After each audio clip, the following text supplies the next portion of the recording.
Tayo na po idadako sa kanyang sa kanyang mga banal na salita. Kaya inaanyayahan ko po lahat na buksan po ang ating mga Biblia. Kung meron po kayong dalang mga Biblia, buksan po natin ito. At kung wala man, huwag kayo po mag-alala. Ako po ay gumawa ng isang presentasyon para sa inyo upang atin pong mas lalong maintindihan ang ating pag-aaralan ngayong umaga na ito. Kayo ng umaga, kapatid, sa Northville, nag-preach po o nangaral ng ating kapatid na si Brother Joel na kung saan napag-aralan natin na kung tayo ay na kay Kristo at tayo ay nabigay sa Kanya, naialay sa Kanya, hindi na daw niya tayo itataboy sa kanyang presensya. Ang ibig sabihin nun na hindi na tayo hahayaan na mawala pa sa kanyang mga kamay. Bilang ating dakilang pastol, ang ating Panginoon, na isa siyang dakilang pastol, nawari po rin pastol ang tinapong tupa.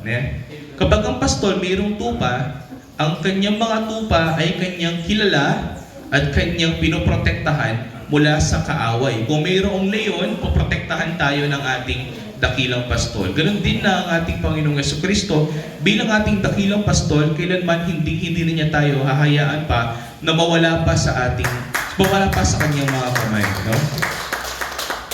Ito yung maganda. Paano, Brother Elion, kung naligaw ka? Kung 100 yung mga pinapastulan ng ating Panginoon at nawala yung isa, ano yung gagawin niya?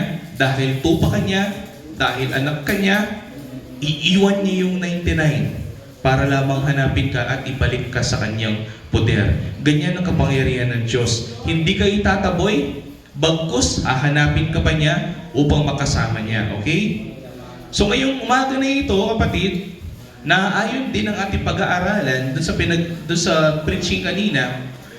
At ito yung dahilan kung bakit nasasabi natin na mayroon na tayong kagalakan sa ating Panginoon. So, ang pamagat ng ating pag-aaralan ngayong umaga na ito ay Joy in Christ o kagalakan kay Jesus. No? Sino ang ating Panginoon? Ang pangalan? Si Jesus. No? At bakit siya ang ating Panginoon? Sapagkat siya ang hari ng ating buhay. Siya yung pinakapinuno ng ating buhay. At tita mo, boss, hindi po magobra Kenny. Pag siya po magobra, tita mo pong boss, mari. At pati po mas matas kay katamo. Pero tandaan natin, kahit meron tayong boss, kahit meron mga tao mas mataas sa atin, walang nilalang o tao na mas higit pa kaysa sa Panginoon na siyang naglikha sa atin. Kaya ang ating Panginoon, siya ang ating Diyos na makapangyarihan, na hari ng mga hari at Panginoon ng mga Panginoon. Ang key verse natin ngayong umaga na ito ay sa Romans chapter 5. No? Buksan natin ang ating Biblia sa Bagong Tipan, the New Testament, sa aklat ng mga taga-Roma, Kapitulo 5, versikulo 1 hanggang 11. Ito ay ang ating key verse for today. Hindi po tayo aalis dito. Expository yung ating gagawin upang atin po mas lalong maintindihan itong Romans chapter 5. Amen? Malalaman natin dito sa Romans chapter 5 verse 1 to 11. Ang sabi dito sa verse 1, therefore, being justified, from the word just, matuwid, no?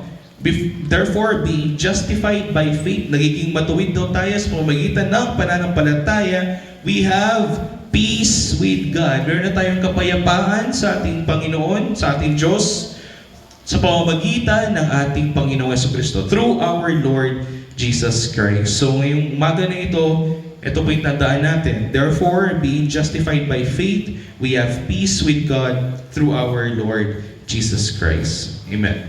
Basahin ko po muna ito Romans chapter 5 verse 1 to 11 upang ating maintindihan.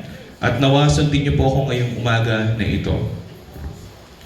Una, kapag mayroon tayong kalaban, no?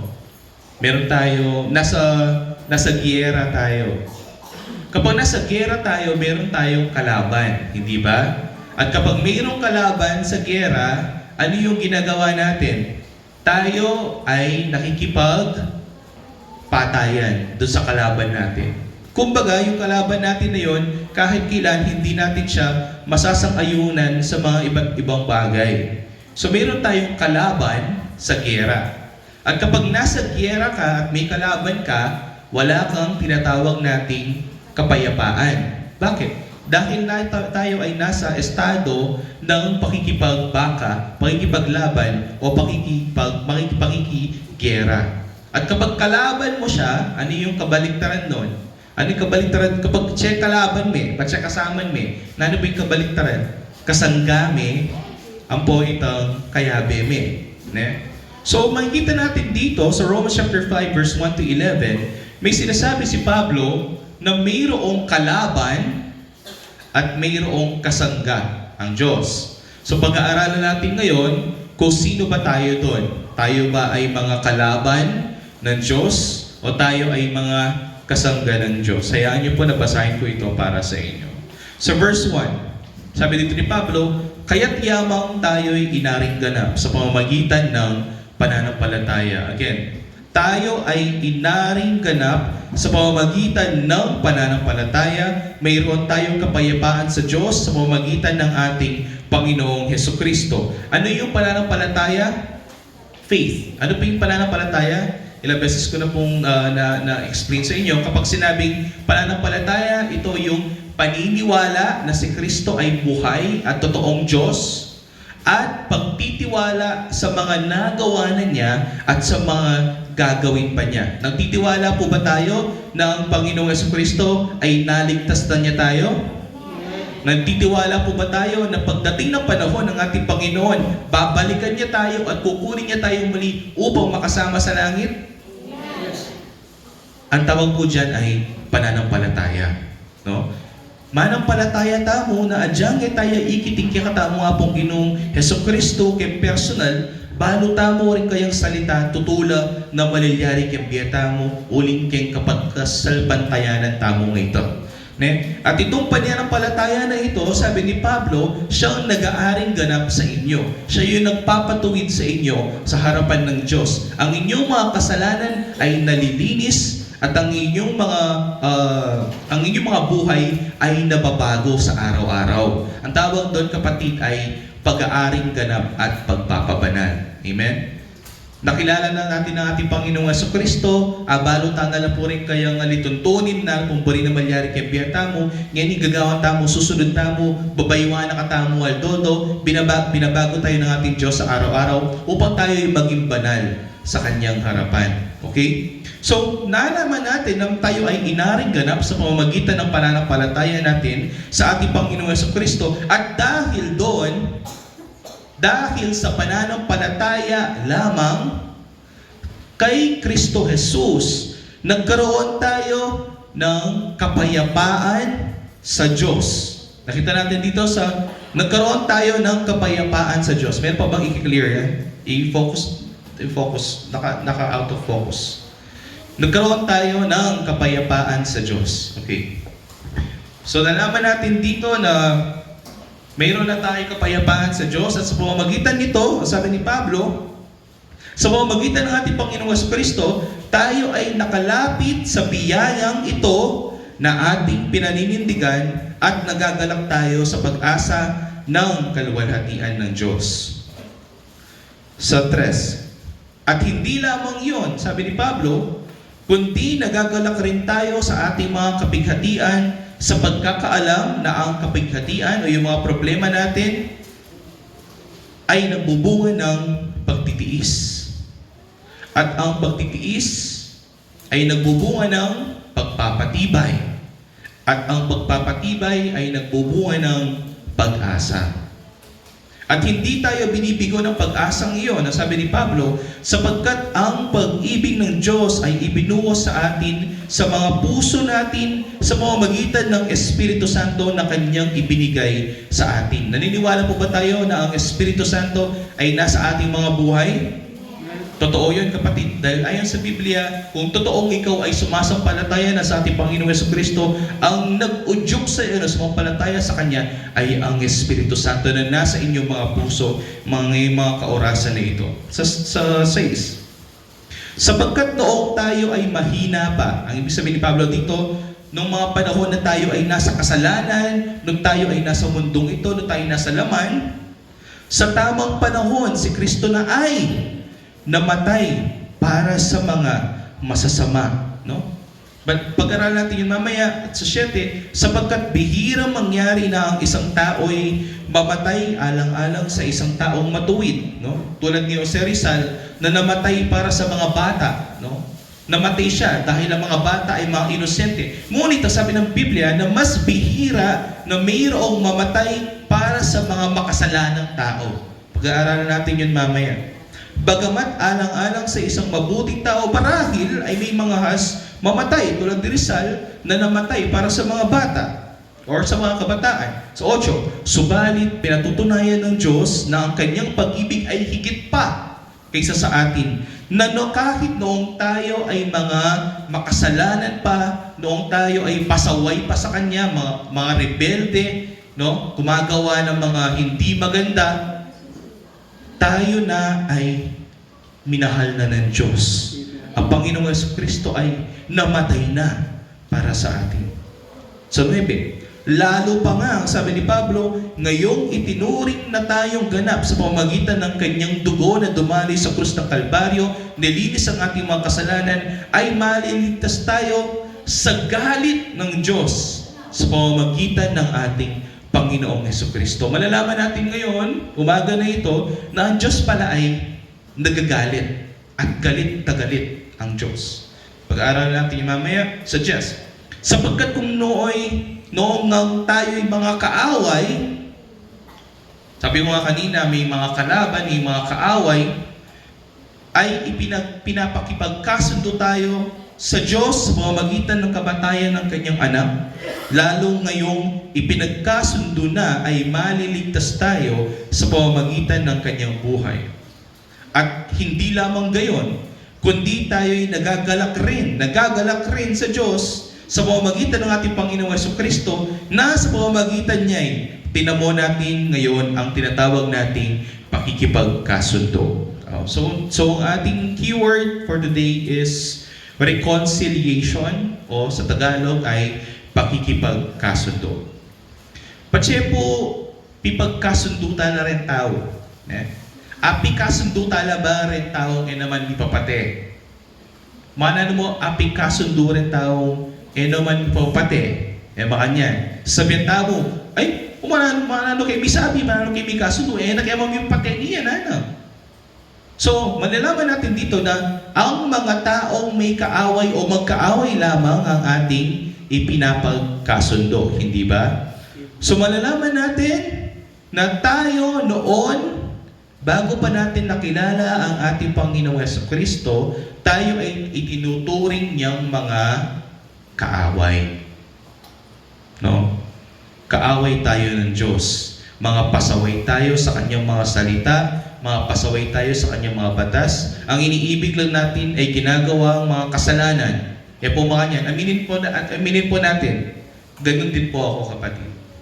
Anyang po kilala yung kakatamong apong Ginoong Jesucristo, makanyang ko mo naman po, yung puri ko mo gagawan is sa sarili ko, kasalanan, mayat, mga yan. Ngayon, malaman natin na tayo pala ay ipinagkasundo sa pamamagitan ng ating Panginoon. So meron tayong 5 section na pag-aaralan ngayong umaga na ito sa mabilis na sa panahon para mas lalo natin maintindihan. Ang una, nagkaroon na tayo ng kapayapaan sa Diyos. Pangalawa, meron tayong biyayang pinaninindigan. Pangatlo, meron tayong kagalakan sa ating pagtitiis. Pang-apat, meron dakilang pag-ibig na nagmumula sa Diyos. At pang-5, ang pakikipagkasundo o reconciliation. Amen? Nakita na ko ba natin? Ang una, kapayapaan sa Diyos. Pangalawa, biyayang pinaninindigan. Pangatlo, kagalakan sa pagtitiis. Pang-apat, dakilang pag-ibig ng Diyos. At pang-5, pakikipagkasundo. Mag-umpisa tayo sa kapayapaan sa Diyos. Bakit nagkaroon tayo ng kapayapaan sa Diyos? Basahin natin muli yung verse 1 at verse 2 para maintindihan natin. Kaya't yabang tayo'y inaring ganap sa pamamagitan ng pananampalataya, tayo ay naging matuwid, tayo ay naging malinis sa harapan ng ating Diyos sa pamamagitan ng pananampalataya natin kanino? Kay Jesucristo. Bakit tayo sumasampalataya sa Kanya? Kasi naniniwala tayo sa Kanyang mga nagawa, na siya ay namatay sa krus ng Kalbaryo para sa ikalilinis ng ating mga kasalanan, at nagtitiwala din tayo sa kanyang mga nagawa na siya ay namuhay sa mundong ito na ipinanganak sa pamamagitan ni Birhen Maria at ng Espiritu upang hindi siya magkasala, at nabuhay siya na hindi nagkasala. Kahit isang kasalanan ay wala siyang ginawa, at namatay siya sa krus ng Kalbaryo na kahit isang kasalanan hindi niya ginawa. Siya ay malinis, siya ay matuwid. Amen? At itong kalinisan, itong katuwiran ng ating Panginoong Jesucristo ay mapupunta sa ating lahat sa pamamagitan ng pananampalataya sa Kanya. Naniniwala po ba tayo na kapag tayo ay sumampalataya sa nagawa ng ating Panginoong Jesucristo, tayo ay magiging matuwid sa harapan ng Diyos? Adyang makasalanan tamo, nung kasalbantayanan mo at ang Kristo, itang katuwiran ng Kristo, miras siya po kay kayo. Kaya adyang makasalanan tamo, magita mong matulit, kay ngarapan na ni nga pong Ginoo. Yan po yung gawa ng Kristo ito. Kaya gawa na pong Kristo para kaya katamo, yan po yung panwalang tamo. Amen. Panwalang tamo? Amen. Uling kitang gawa na pong Kristo ito dahil sa ginawa ng ating Panginoon Kristo na yon, nagkaroon daw tayo ng kapayapaan sa Diyos. Anong ibig sabihin nun? Sabi nga ni Pablo na dati tayo ay mga kalaban, dati tayo ay mga kaanib ng kaaway. Sino yung kaaway ng Diyos? Si Satanas. Na ating ginagawa yung mga bagay na naaayon sa kagustuhan ni Satanas. Na ginagawa natin yung mga bagay na naaayon sa kagustuhan ng mundong ito at ayon sa gustuhan ng ating laman. Ngunit noong anyang sinalpantayanan tani, in biyata mo kayo kaya mga pong Ginoong Jesucristo, binyata ni biyata mo kayo, buri na sabihin dito, may kapayapan tana kay nga pong Ginoo. Na nakatamo kalaban, bagkus kasanggana nakatamo ngini. Kaya nga, tapos na yung gera natin sa Diyos at mayroon na tayong kapayapaan sa Kanya. Ang pinakadakilang biyaya na makukuha ng isang tao, no, sa ating Panginoon, ay yung magkaroon tayo ng karapatan na tawagin natin siyang Ama. At kapag siya ang naging Ama ng ating buhay, hindi na tayo kanyang mga kalaban, bagkus tayo na ay kanyang mga kasangga at nagkakaroon na tayo ng tinatawag nating kapayapaan. Amen? Ang kapayapaan sa Diyos, kapag hindi na natin siya kalaban, kapag kasangga na natin ng Diyos, bigka ka kapayapan tamo naman keng biyeta mo. Makanyan.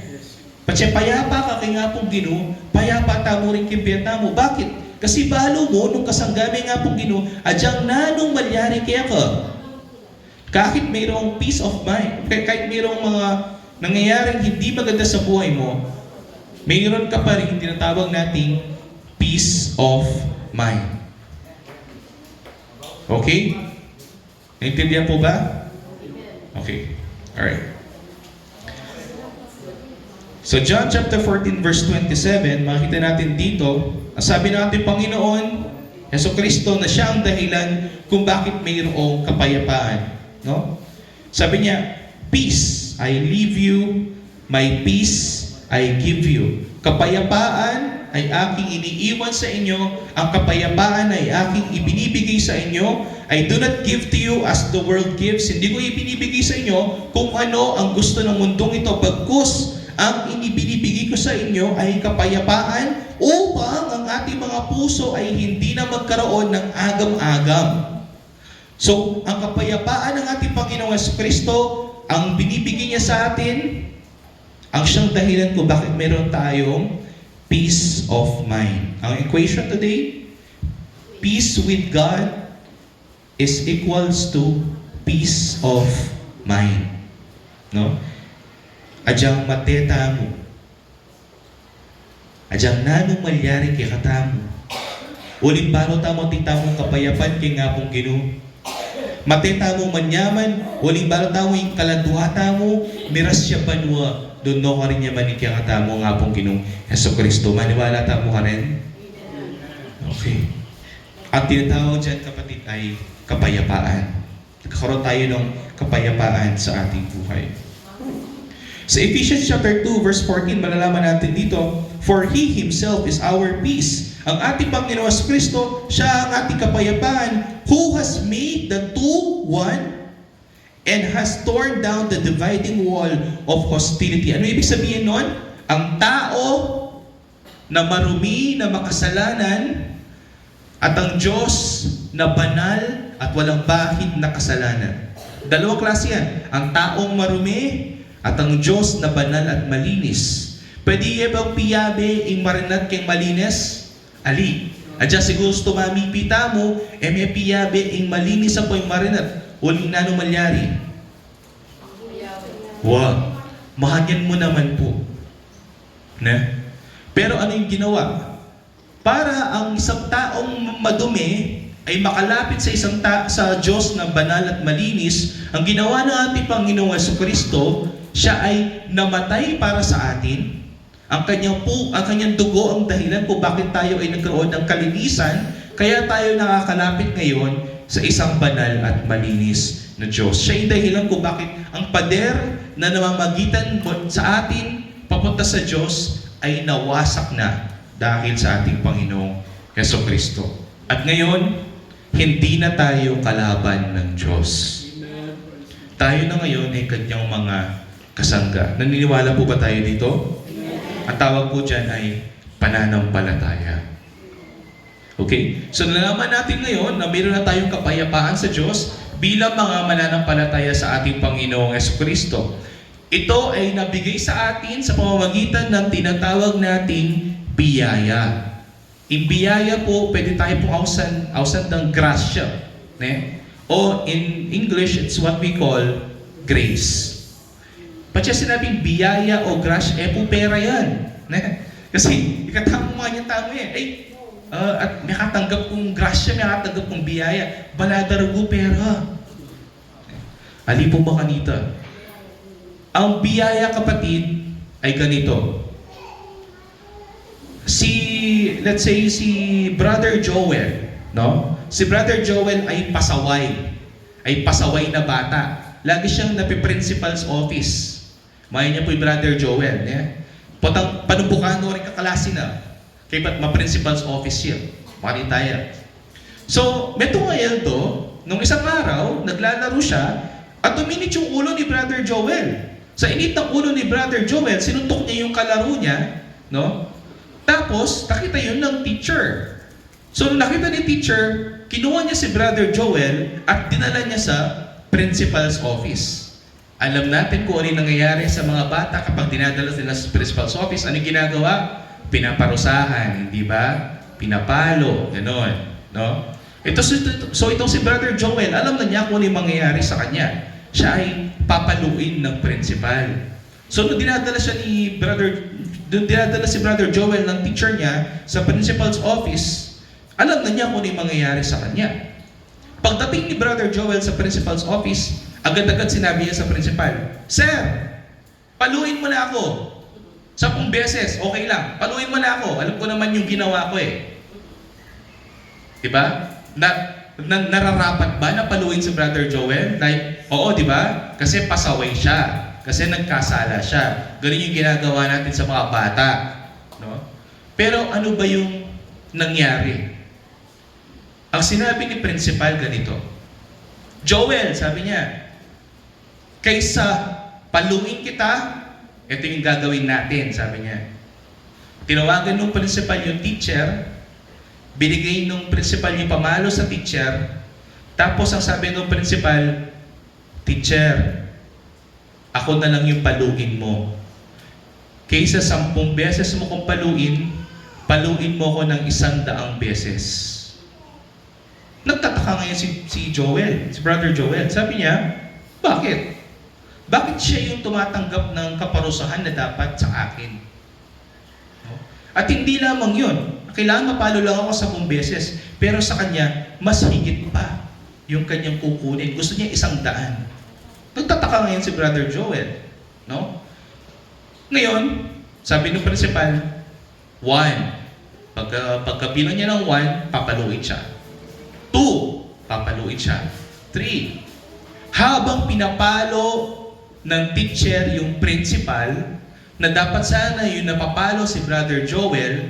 Si Brother Joel, naiisip niya sa sarili niya, ano ba yung nagawa ko upang ang principal na dati siya ang pumapalo sa akin, ngayon siya yung tumatanggap ng kaparusahan, yung pagpapalo na dapat sana ako yung napapalo. At noong mga oras na yon, man nangapalo ni Brother Joel, pero kikyak-kyak. Bakit? Uli nga kakit na kitang oras sa ito, may katanggap yung biyaya, kitang prinsipal ito, uling itang kaparusahan na dapat kayo, tinggap na itang prinsipal ito, baka ni tayo, manasakit. Ganyan ang ginawa ng Panginoon sa atin. Amen. Na dapat sana, sa ating mga ginagawang kasalanan, dahil pasaway tayo sa Kanya, dapat sana lahat tayo, ano yung karapat dapat para sa atin? Maparusahan, di ba? At ang kaparusahan na sabi sa Biblia ay ang tao ay mapupunta sa dagat-dagat ng apoy sa impyerno, kapatid. Alita mo mapalo, muntatamuhan po yung impyerno. Pero ano yung ginawa ng Panginoon para sa atin? John 3:16. Ibinigay niya ang kanyang bugtong na anak, ng ating Panginoon Jesucristo, upang siya ay pumunta din sa mundong ito. Siya ang kumuha ng lahat ng kaparusahan natin. Siya ang mapako sa krus ng Kalbaryo. Pinagpapadyak siya, kapatid, pinagpapalo siya, no? Nilatigo siya, pinako siya sa krus. Lahat ng paghihirap na yon ay tiniis ng ating Panginoon Jesucristo, tulad ng principal na tiniis niya ang 100 palo para kay Brother Joel. Ganyan din ang ginawa ng ating Panginoon Jesucristo para sa ating lahat. Ang pagpapalang ibinibigay sa iyo ng Panginoon, kahit hindi mo karapat-dapat makuha, ang tawag dyan, kapatid, ay biyaya. Naintindihan na po ba? May katanggap tamo pong grasya o biyaya, kikikatamo nga pong Ginoo, na itamo karapat-dapat na tanggapan. Huling karapat-dapat para kikatamo, magtatamo ang impyerno. Pero huling mabiyaya nga pong Ginoo. Huling mahabagi nga pong Ginoo. May lunos siya kikatamo na ng gawana. Binyene kayang sarili, baka nita ikatamo, mirastamo banwa. Yeah? Ang tawag dyan, kapatid, ay biyaya o grace o pagpapala. Ito ay nabigay sa atin natin Panginoon ng libre at walang bayad. Kaya pinupuri natin siya at luluwalhati sa mga oras na ito. At ang biyaya na ibinigay sa iyo ng ating Panginoon Kristo ay ang biyaya na ating pinaninindigan. Apin niya po itatalang tamo. Ne? Apin niya yung panindigan tamo itang biyaya na ito. Na bagamat itamo karapat dapat na miras king banwa. Uling kaya katamo nga pag Ginoong Jesucristo, malugod kaya katamo, ne? May lunos siya kaya katamo, yung gawa na, yan ang tinanggap ka rin yung gadaganang kaparusan tamo, batay katamo, miras tamo banwa. At tawag doon ay biyaya na ating pinaninindigan. Basahin natin sa verse 2. Sa pamamagitan ng ating Panginoong Jesucristo, tayo ay nakalapit sa biyayang ito na ating pinaninindigan. Ang biyaya na tayo ay maging mga kasangga ng Diyos, ang biyaya na tayo ay maging mga anak ng Diyos, ang biyaya na tayo ay maging mga katawan ng ating Panginoon. Itong biyaya na ito na ating paninindigan, ang siyang nagbibigay sa akin ng tinatawag nating kagalakan. Bali po ba yung galak ng nanaya? Kagalakan? Rejoice or joy. Ne? Ipong kasiyahan or happiness, apit po itang matutula tamo, ulit yung milyaring masanting kakatamo. Pero yung kagalakan pa kaniniya, adyang magkasakit kakigbiye, adyang ating kang problema, adyang peso siya may laman na ng bulsa mo, masaya ka pa mo rin. Amen. Bakit? Huling balo mo, Yesu Kristo, niligtas na naka, at balo mo, Yesu Kristo, yan ang Panginoon na nagbiyan. Ang tawag sa kapatid ay kagalakan. Naman ganaganang tao at yung makanyan. Pero ikatamo po manampalataya at ikatamo akong Ginoo. At ikatamo ako sanda kagalakan. Bakit? Huling at ikatamo pag-asa. Yes, at dyan na anong mayari kaya katamo? Ating tamong pag-asa. Sabi ni Pablo dito, at nagagalak tayo sa pag-asa ng kaluwalhatian ng Diyos. Itong pag-asa na ito ay ano? Tingnan natin. Sa 1 Corinthians chapter 15, verse 12, basahin natin dito. Ngayon mga kapatid, ang sabi ni Pablo, ipinapaalala ko sa inyo ang magandang balita na ipinangaral ko sa inyo. na inyo nang tinanggap na siya naman ninyong pinaninindigan. Ano yung magandang balita na ito? Na tayo dati ay mga makasalanan dahil sa biyaya ng Diyos, niligtas niya tayo, nilinis niya tayo, at ngayon tayo ni mga kasangga niya, hindi ba? Sa dos, nasa pamamagitan nito, kayo ay ligtas kung matatag ninyo itong pangahawakan. Maliban kayo sumampalataya ng walang kapuluhan. Ang sinasabi ni Pablo dito, kung totoo na malilyari na panwalan niya yung biyaya na nga pong ginukimpieta mo, dapat itong biyaya ito, tatanlan tayong mahayap kimpieta mo, tayo paborin na mawala kaya katamo. Nabi sabi ito, panigobran tamo. Ne? Yes. Dapat papakit tamo, ikalwalatian na nga pong ginukimpieta mo, dapat magbayo tamo. Amen. Kasi pwede mo naman sabihin na sasampalataya ko kang Kristo, pero kauli mo balay, panasakitan mo yung asawa mo. Sasabihin natin, nananampalataya tayo sa ating Panginoon Yesu Kristo, ngunit paglabas natin sa iglesia niya, anong gagawin natin? Mumurahin natin ang bawat tao na makikita natin sa init ng ulo natin. Sana hindi po tayo ganun. Magbago tayo ng naaayon sa gusto ng ating Panginoon. Kung totoong siya ang iyong Diyos, dapat siya ang iyong sinusundan. Amen? At itong biyaya na ito, ibinigay sa atin ng ating Panginoon ng libre at walang bayad. Basahin natin sa Romans chapter 14 verse 4. Sino ba tayo? Who are you to judge someone else's servant? Sino ba tayo upang husgahan ang ating mga kapatid kay Kristo? To his own master he stands or falls. And he will stand, for the Lord is able to make him stand. Ano ibig sabihin nito? Tayo lahat ay mga alipin ng ating Panginoon Yesu Kristo. Kung siya ang ating dakilang pastol, kung siya ang ating master, tayo lahat ay mga alipin. At kung mayroong natitisod sa atin, mayroong nanghihina sa atin, sino ang magpapalakas sa atin? Mga kapwa alipin? Hindi. Ang ating master, ang ating Panginoon, ang ating Panginoon Yesu Kristo. Ang katatagan mo sa kanyang biyaya, lahat ang may gawa ang Panginoon. Ang dahilan ko bakit kayo naupo sa mga yan, kaysa sa nasa bahay kayo at naglilinis, naglalaba, ang dahilan ko bakit kayo narito at inuunan nyo ang kanyang mga salita at inuunan nyo ang kanyang ang pagpupuri sa kanya at pagluluwalhati sa kanya ay dahil siya rin naman ang nag-uudyok sa inyo na pumunta rito dahil gusto niya na magpakatatag kayo sa biyayang ipinagkaloob niya sa inyo. Sapagkat, alam natin, di ba? Ang magtitiis hanggang sa wakas, sila lamang ang maliligtas. Amen. Ang nangyayari ngayon, kapatid, ay gusto ng Diyos na maligtas tayong lahat. Amen. Kaya panghawakan natin yung bagay na yun. Huwag nating hayaan na mawala pa sa ating mga kamay. Right. Pero ito yung tanong. Panginoon, tao lamang ako. Ang aking mga kamay ay nangihina. Baka dumating sa oras na ako ay mawala at mabitawan kita. Huwag kang mag-alala.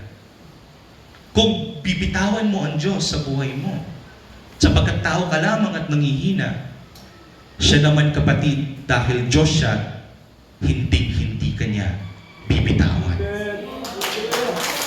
Hahanapin kanya muli at ibabalik kanya sa kanyang iglesia. Tandaan natin ito. Ang biyaya na nananatili sa atin, kung saan tayo naninindigan o tumatayo, ay ang ating Panginoong Yesu Kristo. Kung kita natin ang picture na ito, kahit may unos, kahit malakas ang agos ng mga problema natin sa buhay, dahil alam natin na nakatayo tayo at naninindigan sa biyaya ng Panginoong Jesucristo, hindi tayo mabubuhal. Kahit nangihina tayo, palalakasin niya tayo. Kahit may mga karamdaman tayo at sakit, pagagalingin niya tayo. Kahit mayroon tayong problema, kahit wala na tayong pera, papakainin niya tayo. Bakit? Dahil ang Panginoon ay mabiyaya sa mga anak niya. Amen? At dahil doon, kahit nagkakaroon tayo ng problema, kahit meron tayong mga problema, nagagalak pa rin naman tayo sa Kanya. Ang tawag dyan ay kagalakan sa ating pagtitiis. E naman po ay ganagan nga ang Kristo, makwalta at mamanga 3 beses singaldo. Tutunanini, mas dakal po rin kag Kristo na magkasakit kembyen.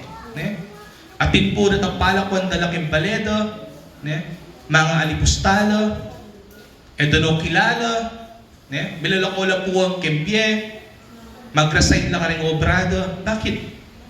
Dahil ang ating Panginoon, kapatid, siya ay Panginoon ng pagtitiis. Tingnan natin bakit nasabi natin yun.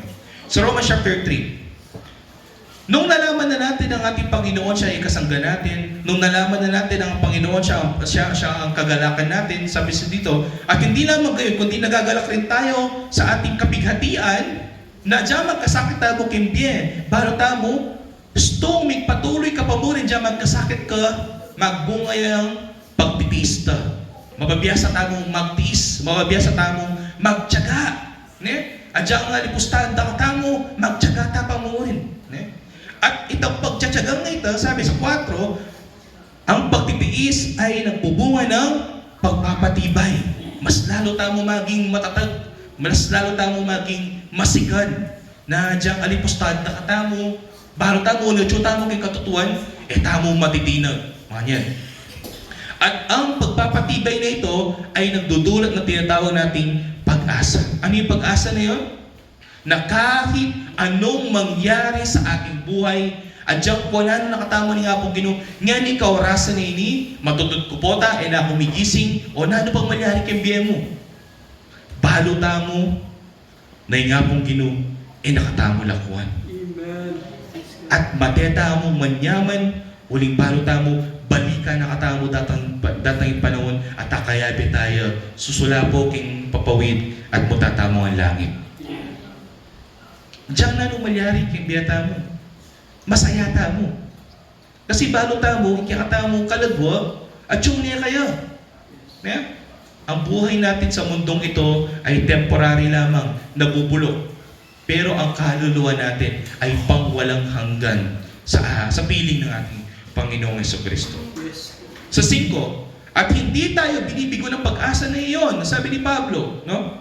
Sapagkat ang pag-ibig ng Diyos ay ibinuhos sa ating mga puso sa pamamagitan ng Espiritu Santo na ibinigay sa atin, na ang pag-asang ito ang dahilan kung bakit tayo ay nananatili sa Kanya, sapagkat Siya ay nasa atin. At siya po yung ginukiyakata mo. Taya kakit, uling Espiritu ya. At siya ka rin puso yung kapatad. Diyang nanong malyari, balo tamo, nakatamo lakuan. Sa Jude 24 sabi dito, ngayon sa Kanya na may kakayahang mag-ingat sa inyo mula sa pagkatisod, kahit nanghihina na kayo at parang napipisod na kayo, ang Panginoon kapatid, pag-iingatan pa rin kayo upang kayo ay bumalik sa Kanya sa pananampalataya. At ito ay ang ginagawa natin ng pagluluwalhati na may malaking kagalakan, sapagkat alam natin kung hindi natin kayang magtiis hanggang sa wakas, ang Diyos tutulungan niya tayo upang tayo ay magtiis hanggang sa wakas, sapagkat nais din naman niya na maligtas tayong lahat. Amen? Romans 8:31, if God is for us, who can ever be against us? Kung ang Panginoon ay para sa atin, sino ang laban sa atin? Wala. Sapagkat ang Diyos ang pinakamakapangyarihan sa lahat, at kasangga natin ang pinakamakapangyarihan sa lahat, walang makakalaban sa atin. Ang pagtitiis ng isang pinili ng Diyos ay dahil sa Espiritu Santo na nasa atin, na ibinigay niya sa atin sa pamamagitan ng pag-ibig. Dahil doon, pag-aralan natin ang dakilang pag-ibig ng Diyos. Bilisan na natin to. 6, sapagkat nung tayo mga mahihina pa, tayo ay wala pa sa ating Panginoon Jesucristo, anong sinabi ni Pablo dito? Ang Diyos na ay namatay para sa inyo. Ikaw pa po pinanganak, hindi pa kayo pinanganak sa mundong ito. Pero ang Panginoong Jesucristo na ay namatay na sa inyo. Pinili niya tayo isa-isa bago pa itinatag ang mundong ito, upang ang kanyang dugo ang maging dahilan para tayo ay maging matuwid sa kanyang harapan. Sa 9, no?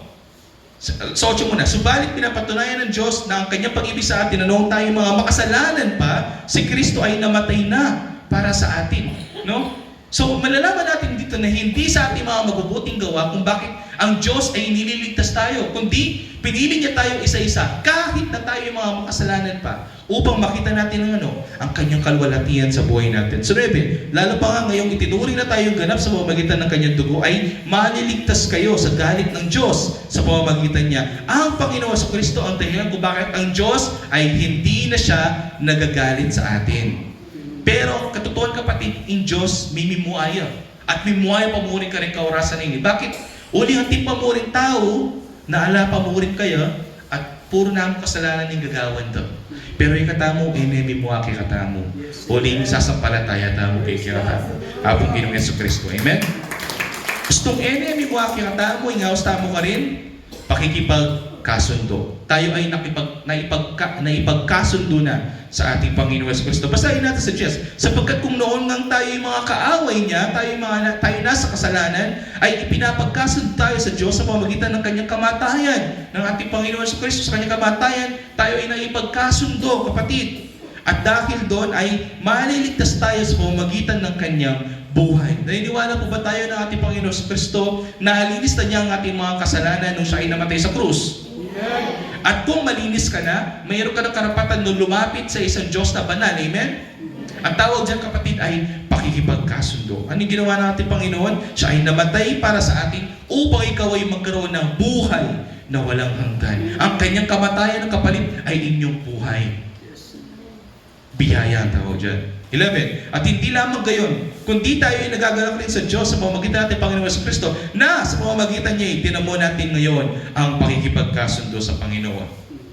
Dati tayo ay ganito. Tayo ay nasa ilalim, ang ating Panginoon yung nasa taas. At hindi natin siya kayang abutan sapagkat tayo mga makasalanan at mamamatay tayo sa presensya ng isang banal na Diyos. Ano yung ginawa natin Panginoon Jesucristo? Siya ang naging daan upang tayo ay makapunta sa Diyos. He is the only way. Ang daan, ang katotohanan, at ang buhay. Siya ang nagwasak ng pader upang makalapit tayo at may pagkasundo tayo sa Diyos. Amen? Dahil doon, meron tayong tinatawag na kagalakan. At ang kagalakan na ito, kapatid, na diyang matetamo malyaman, umuning balo tamo, yung ginuot siya kay puso tamo, at nakatamo lakuan. Amen? Dahil doon, mayroon na tayong kagalakan na kay Kristo Jesus. Adyang masakit tamo, adyang ating tamong daramdaman, adyang ating tamong cancer, adyang pesos niya may pera tamo, adyang halatang obra, magkasakit tamo, anong nalo po? Balo tamo, nakatamong paborin ni Gatong Ginoo. Amen? Psalm 16:11, tatapos ako dito. You lead me in the path of life. I experience absolute joy in your presence. So, sasabi ni David dito na mayroon tayong lubos na kagalakan sa presensya ng ating Panginoon sapagkat hindi niya tayo iiwan ni pababayaan man. Amen? Tayo ay magpatuloy, tayo tumayo at umawit sa ating Panginoon Jesucristo.